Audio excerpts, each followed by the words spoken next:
everyone, blessed be. So it was time to change my altar space for Litha. So because Litha is the festival associated with the summer solstice and midsummer, I wanted to make it a lot more brighter, like a lot more natural. Well, say natural, a lot more flowers and colours and things like that, because this is my spring setup. So first of all, I'll just remove everything off from before and just dust off any ash from burning incense, that sort of thing. And then obviously get a cloth and wipe the whole surface over to remove any dust, any ash residue, just to make it nice and clean. And also for this one, I wanted to redecorate the cloche that I have in the middle. I wanted to add more summery flowers, more summery colours to it. So I'll do that in a second, you'll see. So the first thing I needed to do, once I cleared off the table completely, because I do keep my kalimba and my tong drum on there as well on this table. Ignore the state of the wall, I've got to repaint it, I just haven't repainted it yet. And what I'm doing now is just taking off the things from the spring. And I'll do a tutorial showing you what I used and how I created this Litha themed cloche to go on the altar space. As you can see, there's a lot more flowers, a lot more green, a lot of colour. I've included some of yellows and blues and whites and greens to represent the abundance. I've even put some mossy stuff on the base to make it look like green grass, because it's a time of year when the earth is at its most abundant. There's lots of flowers, lots of growth, lots of animals. It's a time where, you know, there's a lot of life in the world, and the sun's nice and bright, and it's just a really nice, pleasant time of year. And I wanted to capture that sort of summery theme. And obviously the greens, the blues, the yellows, and they are part of the season. For me, these are the colours that make me think of summer. So that's what I got. And I got some lily of the valleys, because like in the cloche, because I have those grow in my garden and they always pop up in the summer. So it's always the first sign of summer for me is when my little lily of the valley flowers pop up. Now I am using artificial flowers here, A, because I can reuse them and they're nice and cheap, and B, because of allergies, because I suffer the worst in the summer with my allergies. I can't have a big pile of flowers inside my house, because my house is the one place I can escape the pollen and asthma triggers and stuff. So this is a great alternative if you have a lot of allergies and things, or you simply find flowers and things are triggers for your asthma like me. It's a good idea. You can use these artificial flowers to get the nice colourful setup in your house, but without introducing allergens into your home. So that's what I'm doing here.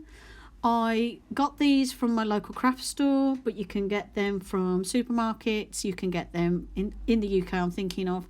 You can get them from, let me think, Hobbycraft, The Range, B&M, Home Bargains, any sort of craft and home decor type shop. That's where I tend to find these. These ones are from Hobbycraft and The Range. It's a bit of a mixture. Most of the ones on display, the ones in the cloche are all from Hobbycraft, because I could get them cheaper and I could get better more of what I wanted. But there are cheaper places to go. Not sponsored or anything, I'm just letting you know where I got the stuff from. Obviously you can order stuff online as well from Amazon, that sort of that sort of thing. So yeah, there's loads of places you can get artificial flowers from. You'll find as well anywhere that does like anywhere where you can get stuff for cemeteries, you know, like the little pots and stuff, so you can put flowers at the cemetery. You can get loads of artificial flowers in places like that as well. Pound shop, all sorts.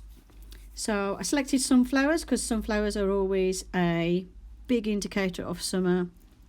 We always grow them every year in my garden. Some years more successful than the others.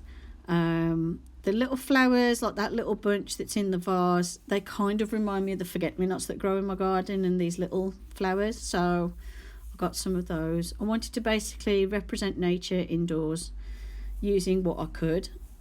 And then I'm sprinkling some rose petals because rose is associated with Litha, and it's pretty and it smells really nice.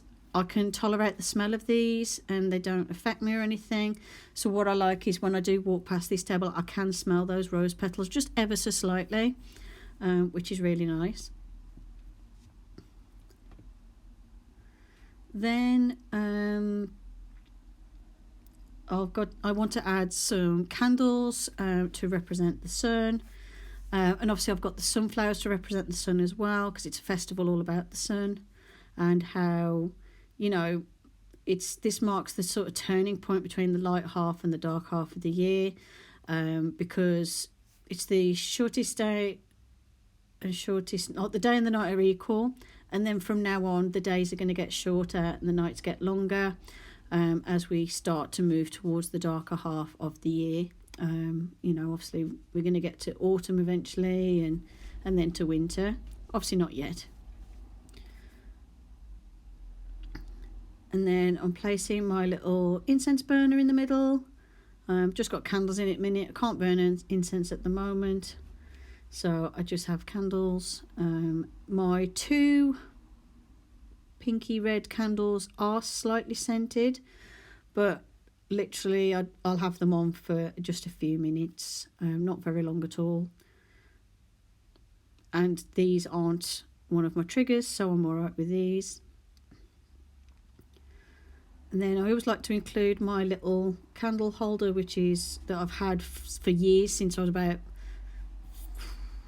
13 or 14, maybe a bit older. And then my little incense holder as well, which again I've had since I was about 13 or 14. I've had them for years.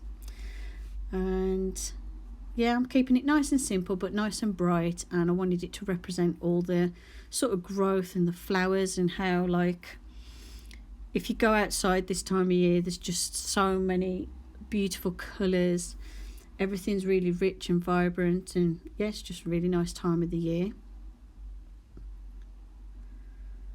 The crystals, I've only got some tiger's eye, which is a crystal associated with Litha. There's also jade and amber, but I don't have those. So I could have put those on if I had them. And my tiger's eye crystals are actually in my little mini altar dish.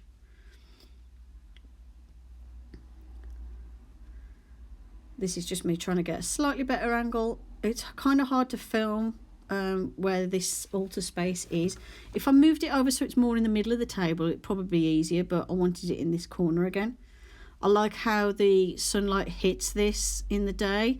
It doesn't hit it directly, but it always lights up this corner of my table, so I do like to place my altar here.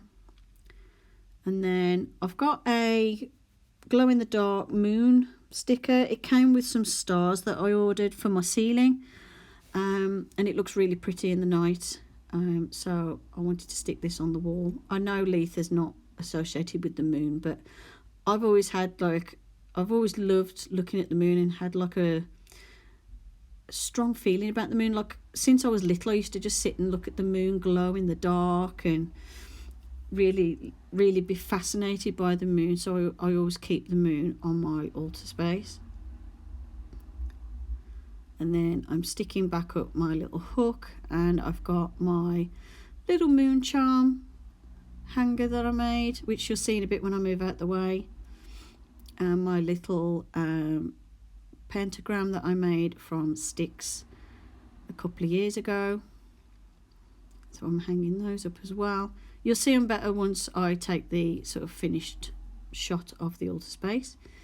And that's it. That's my Litha altar. Hope you enjoyed the video. Thanks for watching, and I'll see you in the next one. Bye for now.